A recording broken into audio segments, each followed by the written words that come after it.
자, 이성수 교수님, 김도경 교수님 두 분 모셨습니다. 두 분 안녕하세요. 반갑습니다. 예, 반갑습니다. 자, 오늘부터는 이 두 분 전공 분야를 살려서 국제정치 이야기를 함께 좀 나눠보려 합니다. 먼저 우리가 국제뉴스, 미국 대선, 중동 정세에 관심을 굳이 가져야 하는 이유가 궁금한데 김 교수님 먼저 말씀해 주시죠. 왜 저희가 관심을 가져야 할까요? 예, 굳이도 그렇지만 꼭 가져야 합니다. 꼭? 왜냐하니까 네. 저희들이 혼자 살고 있지 않고 여러 나라와 어울려 살고 여러 나라와 관계를 주고받기 때문에 그렇습니다. 자, 이러한 현상이 본격적으로 드러난 것이 20세기 중후반부부터 해서 우리가 일명 국제화, 세계화 이런 현상으로 해서 우리 국가만 잘하고 우리 개인만 열심히 한다고 해서 바라는 목표, 바라는 성과가 이루어지는 시대는 지났다 그렇게 봅니다. 네. 가까운 예를 하나 들어보면은 이틀 전이었죠. 월요일 날 우리나라 이름하여 검은 월요일에서 주가가 맞아요. 급락을 했습니다. 코스닥 코스피 거의 10% 가까이 큰 낙폭으로 떨어졌는데 이게 네. 사실은 보면은 지난주 목요일 금요일부터 시작이 되었거든요. 목요일 금요일에 미국의 나스닥이라든지 S&P 500 같은 경우에 서서히 큰 낙폭이 이루어지기 시작했고 연이어서 아시아 전체적으로 유럽까지 확대가 되었는데 이 원인이 아직까지 명확하지는 않지만도 대체로 나오는 것이 미국의 경기 침체가 시작되지 않았는가 혹은 엔캐리 자금 청산이 이루어지지 않았는지 혹은 중동 전쟁이 진짜 발발하지 않을까 혹은 지금까지 많은 투자가 이루어졌는 AI가 이게 똑바로 제대로 작동될까라는 등 여러 가지 원인이 나오고 있거든요. 네. 근데 가만히 보시면은 이러한 원인들이 국내 문제, 우리 개인 문제하고 전혀 또 상관이 없는 문제입니다.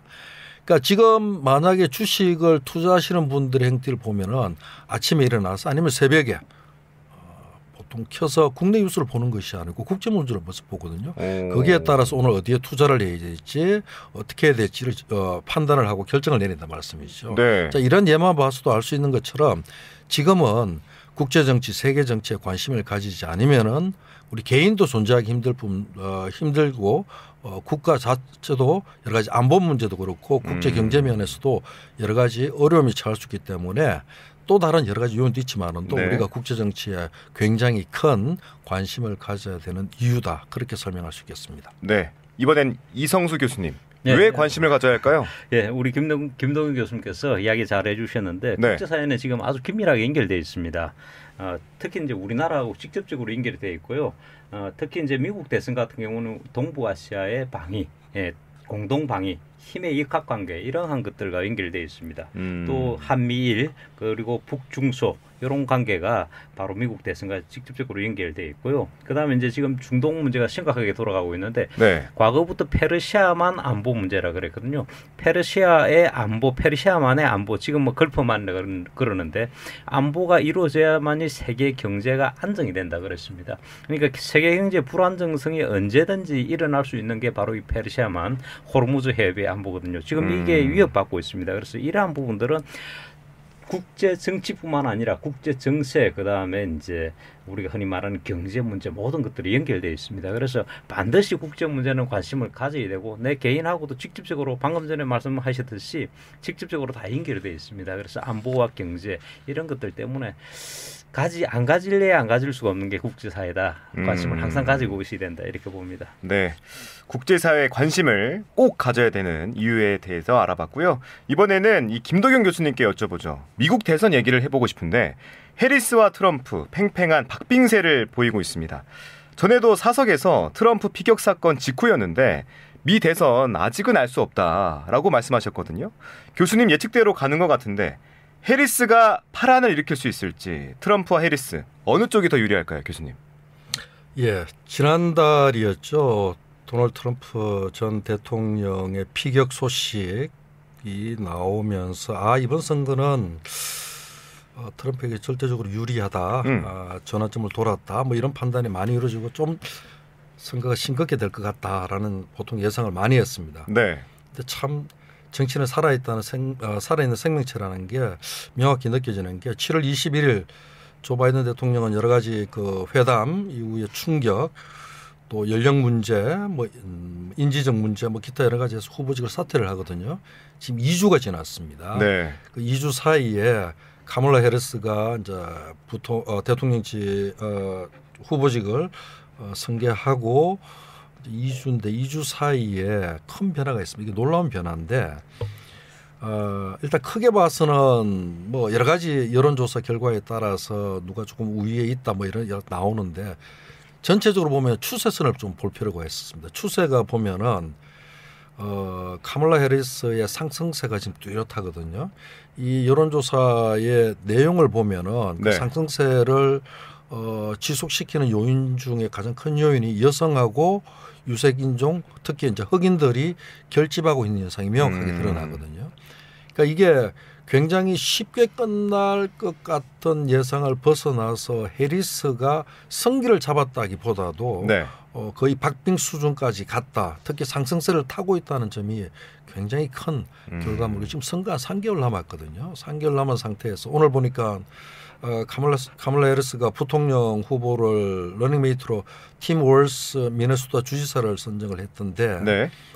이 추세 상승세도 문제지만도 미국 대선은 전 세계 어느 나라도 가지고 있지 않은 선거 방식을 가지고 있습니다. 그게 이제 선거인단의 성자 독식주의입니다. 그렇죠. 이게 이제 결국은 주요 경합주 우리가 보통 이야기하는 스윙 스테이트에서 선기를 누가 잡느냐 굉장히 유리한데 3, 40년 동안의 선거 결과를 보면 미국이 50개 주로 형성이 되어 있거든요. 네. 여기에 10개 주, 뭐 작게 보면 7개 주에서 판단이 다 납니다. 나머지 주들은 결정이 다 그 변화가 없습니다. 예를 들어서 캘리포니아는 거의 예외 없이 민주당 후보를 지지했고요. 예를 들어서 뭐 텍사스 같으면은 공화당 후보를 지지했고 변함이 없거든요. 네.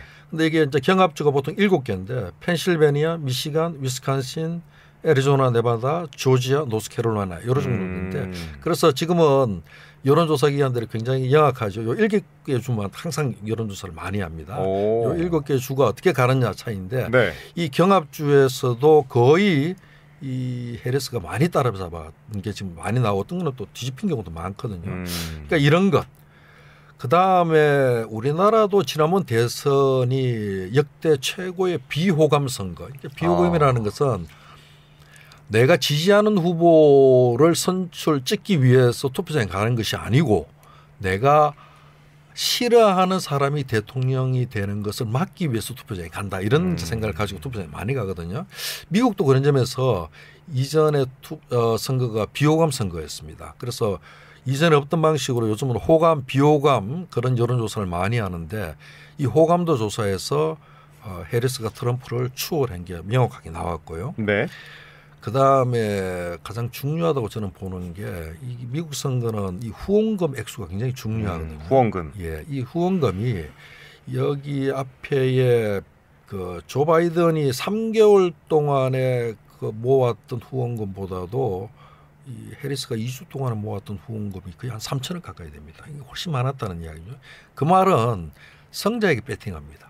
결국은 해리스가 정말 선기까지는 아니지만은도 경기를 할 만한 수준까지 올라갔다. 그래서 여전히 불투명하지만은도 해리스에게 굉장히 희망적인 그런 여러 가지 징조들이 나타나고 있다. 그렇게 설명할 수 있겠습니다. 네, 스윙 스테이트, 호감, 비호감, 후원금 이런 키워드로 말씀해 주셨는데 이 교수님, 네. 이 교수님 어떻게 보세요?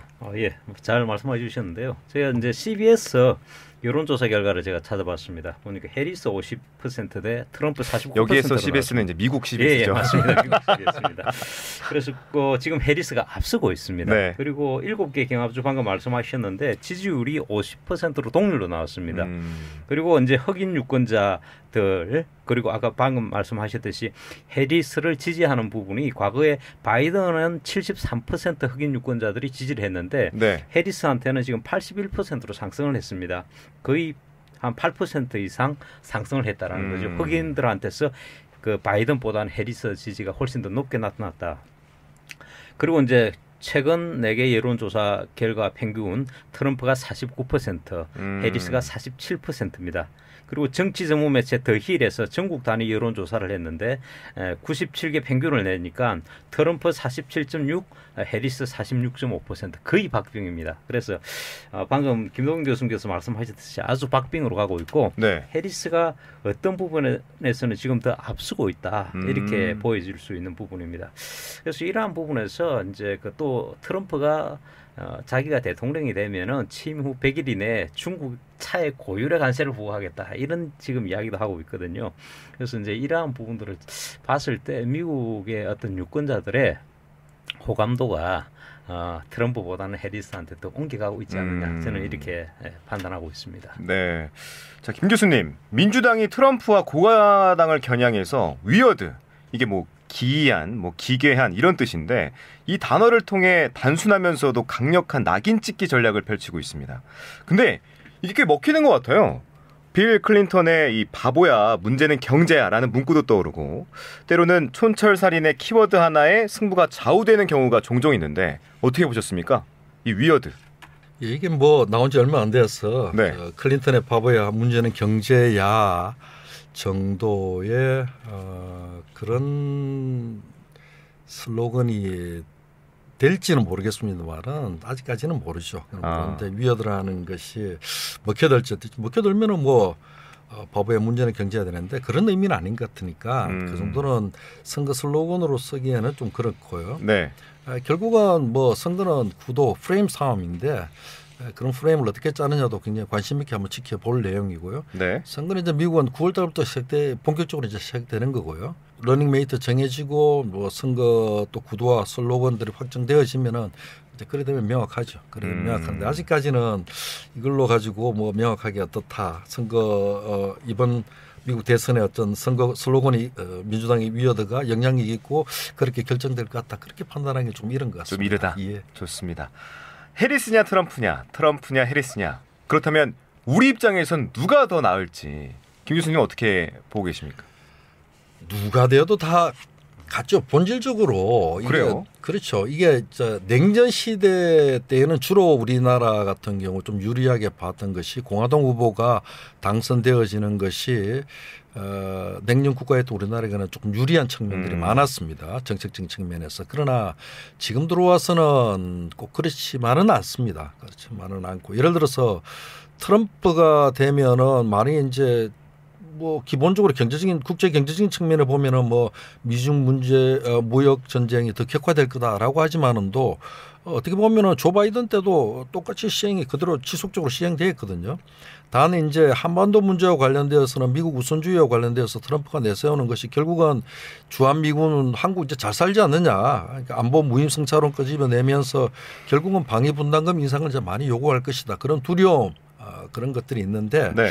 또 반면 북한 같은 경우는 비핵화를 하는 데 있어서 사실은 정상적인 어떤 외교적인 절차를 밟기는 좀 무리가 있거든요. 그런 점에서 트럼프 같은 경우는 2018년 싱가포르 그다음에 2019년 하노이 북미 회담에서 네. 뭐 뚜렷한 성과는 거두지 못했지만 또 나름 두 사람 간의 관계는 좀 괜찮고 또 트럼프가 관심도 있고 또 개인적으로 욕심도 있지 않겠습니까? 성과문을 내고 싶은 그런 의욕이 있을 것 같아요. 그렇다면은 북미 간의 제3차 정상회담이 성사될 가능성은 다분히 좀 높다. 그런 점에서는 한반도에 조금 우호적이지 않을까. 이게 냉전 시대 때는 보수당인 공화당하고 우리나라하고 이렇게 나름 조화로웠는데 지금은 어떻게 보면 반대가 돼요. 진보 정부가 들었을 때에 공화당 정부하고가 이렇게 잘 맞아지는 적이 많았거든요. 네. 그런 측면에서 보면은 누가 당선되어지는 것이 유리하다. 뭐 예를 들어서 해리스가 된다고 하면은 기존에 뭐 바이든, 오바마가 추진했던 그 정책을 그대로 지속할 가능성이 높다 말씀이죠. 그래서 정치와 경제, 외교, 기타 여러 가지 측면에서 장단점이 있지 어느 사람이 된다 해서 어느 후보가 대통령 당선된다 해서 한국 한반도 문제에 유리하다라고 조금 하기는 좀 쉽지 않을 것 같습니다. 네. 이번엔 이성수 교수님 의견도 궁금한데요. 네, 저는 우리 김동연 교수님하고 조금은 다른 생각. 뭐 기본적으로는 같은데요. 네. 조금은 다르게 보고 있습니다. 어떤 점이요? 일단 미국의 공화당과 민주당은 그 궤적은 기본적으로는 같지만 미국엔 좌파가 없다라고 이야기를 하듯이 같지만 실질적으로 정책에서는 조금 다르게 나타날 수 있지 않을까. 특히 지금 해리스 같은 경우에는 바이든의 어떤 정책을 개선할 가능성이 높은데 트럼프가 되면은 한반도가 상당히 많이 변할 것이라고 저는 봅니다. 트럼프가 지금도 김정은이는 친구다 그러고 같이 햄버거를 먹겠다라는 것은 유효하다라고 이야기했거든요. 그러면서 한국의 지금 방위비 부담금을 훨씬 더 올릴 가능성이 있습니다. 바이든 정부하고 했던 그 협상까지도 파기할 수가 있거든요. 그렇게 본다면은 트럼프가 되면은 한국한테는 적어도 최소한 더 많은 비용을 요구하기 때문에 우리한테는 불리하다라고 볼 수 있고요. 특히 이제 방금 전에 말씀드린 주한미군 비용, 주둔 비용이라든지 그 다음에 지금 북한 핵 문제를 용인하겠다라고 이야기를 했거든요. 인정한다. 그러니까 북한이 핵을 가지고 있는 건 알지만 이때까지 미국의 정책은 인정은 하지 않았거든요. 가지고 있지만 그걸 완전히 공인하겠다라는 것은 북한을 핵 보유국으로 인정한다라는 겁니다. 이게 지위가 상당히 달라져 버립니다. 그렇게 된다면은 이제 네. 우리도 한반도 핵 문제가 이제 그래서 우리 정치권에서도 이야기가 많이 나오는데 그러면 우리는 어떻게 되느냐? 우리도 상당히 위험한 어떤 상황이 될 수 있습니다. 그래서 우리한테는 더 위협적인 게 트럼프가 대통령이 된다면 우리한테는 위협적이다. 네, 더 마이너스가 된다. 그리고 그 중국이 대만을 침공한다 그러면 그대로 놔두겠다 그랬거든요. 러시아도 마음대로 해라 그랬거든요. 국제사회 질서가 상당히 붕괴되는 현상이 나타날 가능성이 있다. 그래서 이렇게 봤을 때는 네. 트럼프는 상당히 아까 우리 위어스라는 이야기를 했지만 이상하다, 네. 기이하다. 저는 사실은 국제적인 관점에서 봤을 때 트럼프의 행적은 정말 위협됩니다. 정말 기이하거든요. 모든 동맹관계를 돈으로만 보고 있습니다. 그래서 이러한 부분에 있어서 저는 트럼프가 대통령이 되면 적어도 한반도 정책은 완전히 바뀔 것이다. 네, 바뀔 것이고 우리한테는 더 불리하게 작용할 것이다. 이렇게 저는 보고 있습니다. 알겠습니다. 3개월 정도 남았으니까요. 또 지켜보도록 하죠.